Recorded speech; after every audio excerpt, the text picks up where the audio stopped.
Kesuksesan bila sebelum menjadi leader adalah tentang kita menumbuhkan diri sendiri.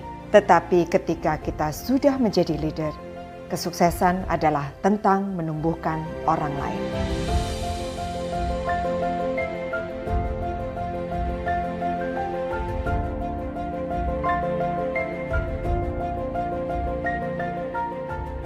Bapak Ibu, teman-teman, semuanya sudah tidak sabar lagi dengan perbincangan kita pada sore hari ini. Saya akan bacakan dulu CV dari keynote speaker kita. Lahir di Padang pada tanggal 19 Oktober 1946, Pak Rudi memulai karirnya di Sales Promotion Department PT Mentras pada tahun 1970 di usia 24 tahun. Beliau memimpin PT Asuransi Wahana Tata sebagai Presiden Direktur ketika maskapai Asuransi Madio diakuisisi dan dirubah namanya pada tahun 1975. Beliau menerima penghargaan prestasi dari Ernst & Young sebagai Entrepreneur of the Year pada tahun 2004. Beliau menerima Lifetime Achievement Award dari Asia Insurance Industry Award pada tahun 2016. Selama puluhan tahun mengabdi pada industri asuransi, Pak Rudi Wanandi aktif terlibat dalam Dewan Asuransi Indonesia, Konferensi Asuransi Asia Timur, dan Asosiasi Asuransi Umum Indonesia. Beliau menerima penganugerahan sebagai tokoh asuransi umum pada tahun 2014 dari Asosiasi Asuransi Umum Indonesia. Inilah founder Aswata, Bapak Rudi Wanandi.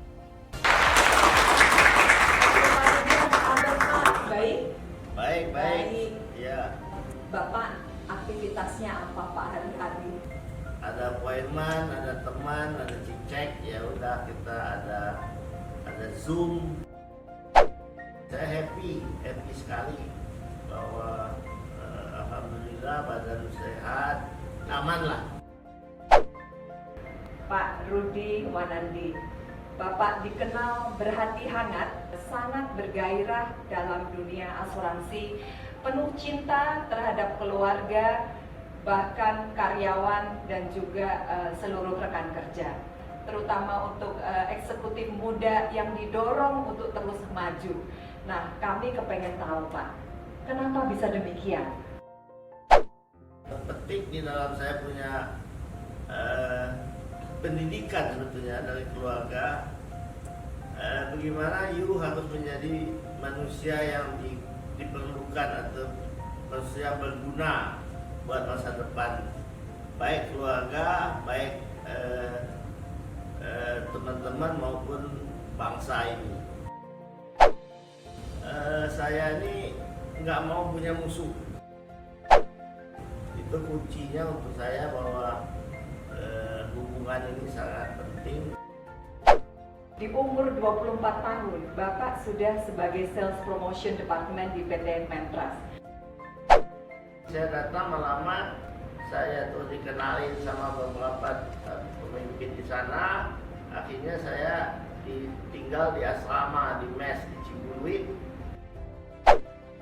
Nah, saya diajarin sama pemimpin saya, manajer dari pabrik itu bagaimana melakukan satu bisnis, bagaimana menghubungkan, dan oleh yang punya lihat, wah, itu cocoknya ketemu orang nih.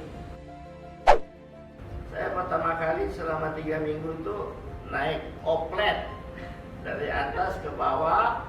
Kan Cibuluit itu tinggi, jadi kalau pergi ke Ciamplas itu dia nggak pakai mesin tuh, dia pakai rem aja. Jadi kita sama kali, waduh begitu aja.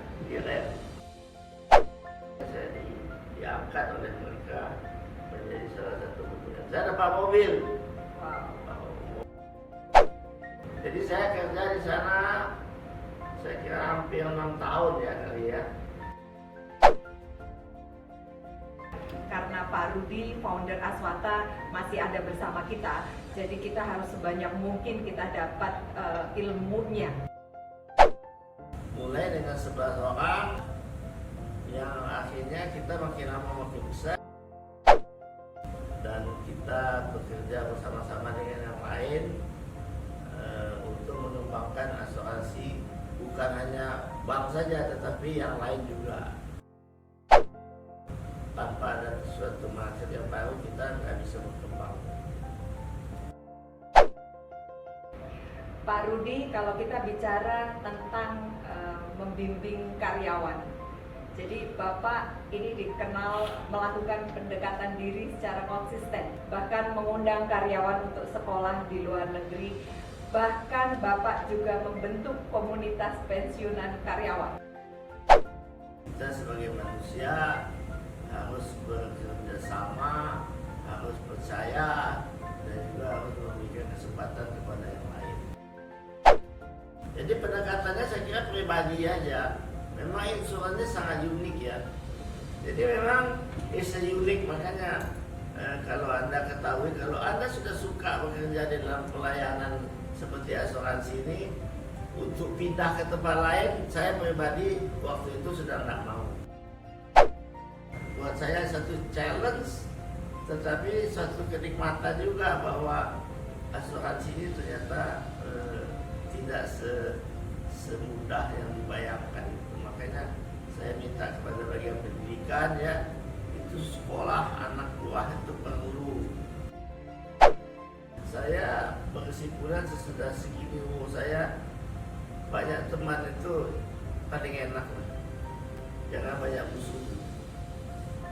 Dia merasa happy gitu, melihat semua teman, apalagi mereka juga mau berhubungan dengan kita. You have a lot of friends yang baik yang you bisa pilih, dan itu anak buah yang baik. Pak Rudi, tentang leadership. Kalau kita melihat seorang leader, biasanya apa yang diucapkan dan apa yang dilakukan, so apa yang disampaikan dan actionnya ini align, ya, jadi selaras. Kalau you jadi pemimpin atau you yang dianggap jadi pimpinan, you mesti ke bawah. Kalau dari atas itu sebentar aja, tapi kalau ke bawah itu banyak yang mesti dilihat. Bagaimana you harus berteman kepada bawahan, bagaimana you membimbing mereka, dan you harus konsisten, konsekuen, itu yang penting. Let's do together, ya lakukan bersama lah. Gak ada yang pemimpin itu hanya di dalam catatan you punya kekuasaan karena memang you ditugaskan. Tetapi di dalam hidup bersama itu kita mesti sama-sama tolong menolong. Itu namanya gotong royong yang ada di dalam satu hubungan itu.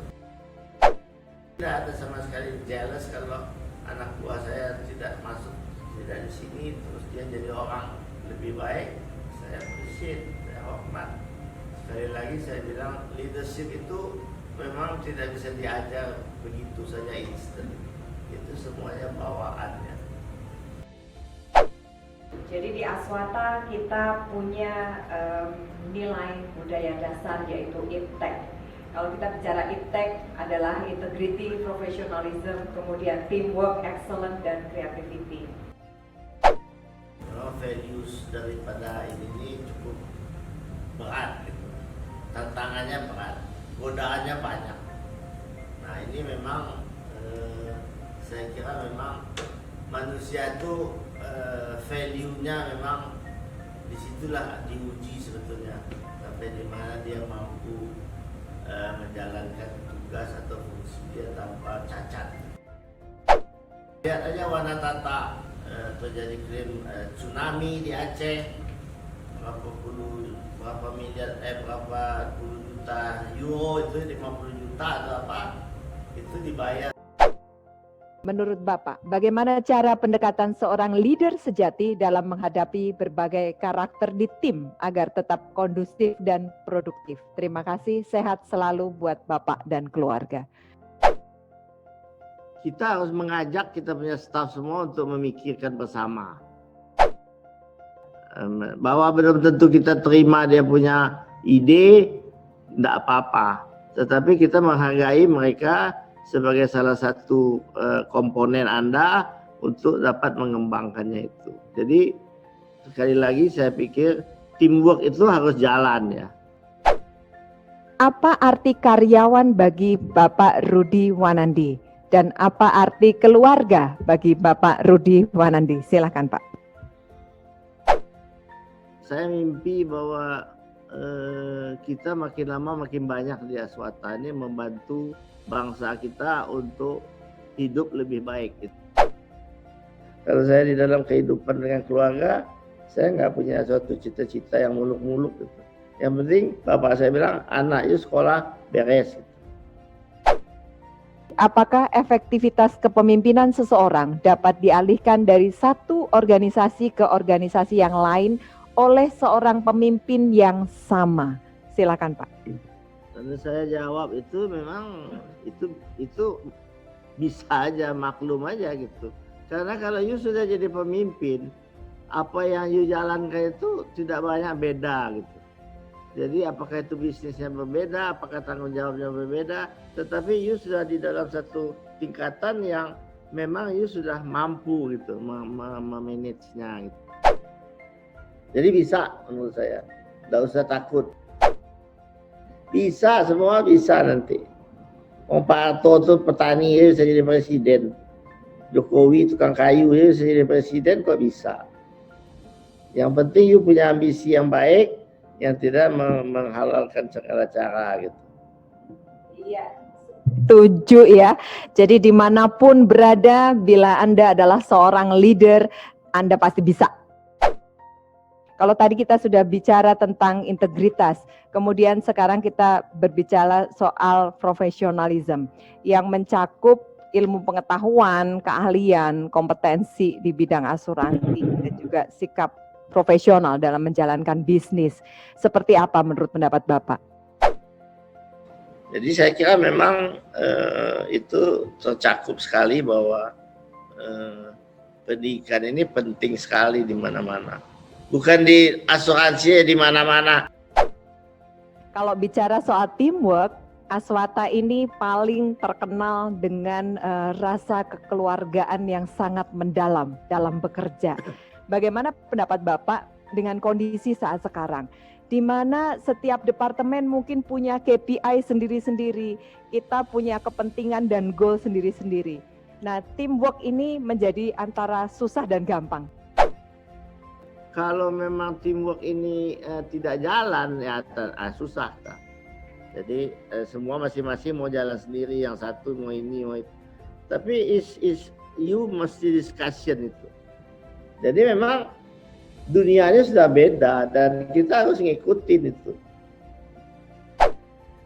Makanya kalau you makin lama makin tinggi, makin banyak batu-batu kerikil yang bisa jatuhin you gitu.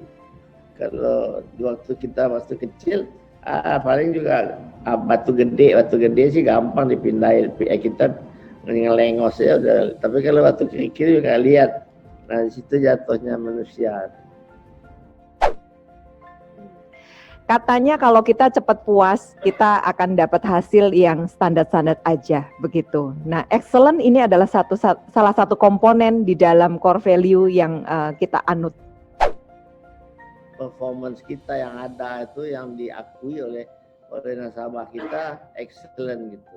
Dalam pelayanan, di dalam memberikan suatu komitmen waktu, di dalam pembayaran klaim, dan kita tidak neko-neko. Bagaimana you approve excellent you? Bukan you yang menentukan, orang lain yang kasih tahu, wah you company is excellent. Mengenai creativity. Saya kira saya cukup bangga ya dengan harus ada creativity ini untuk meningkatkan you punya income tentunya. Jadi cocok saya karena kreativitas itu memang buat mengembangkan perusahaan ya seperti yang dilakukan itu mestilah.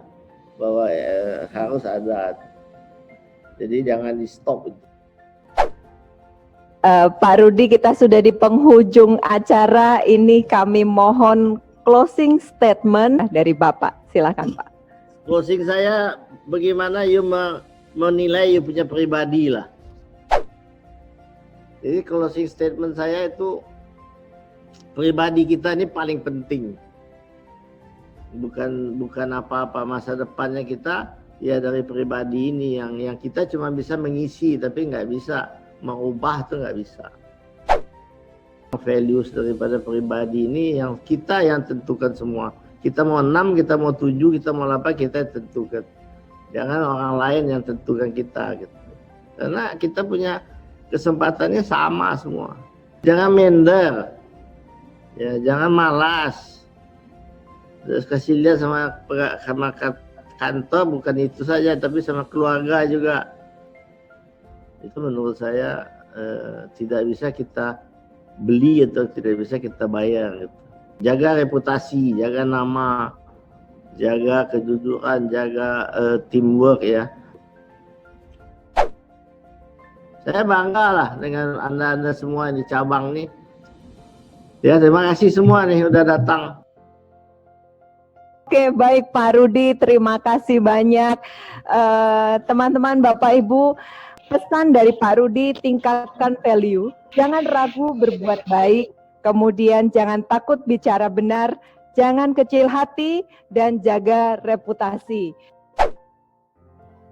Iya, sekarang kita belum bisa punya kesempatan untuk berbincang-bincang satu-satu, tetapi kami senang kami sudah ada di tahap ini. Kita sudah melihat Bapak Ibu di seluruh Indonesia, banyak daerah yang memang Pak Rudi belum sempat visit, tetapi nanti mudah-mudahan kita semua bisa bertemu lagi dalam keadaan sehat walafiat, gitu ya. Orang bijak berkata, kita tidak perlu jabatan untuk menjadi seorang leader, karena kita bisa mulai dari diri sendiri. Saya Dewi Setiawati, sampai ketemu lagi, terima kasih.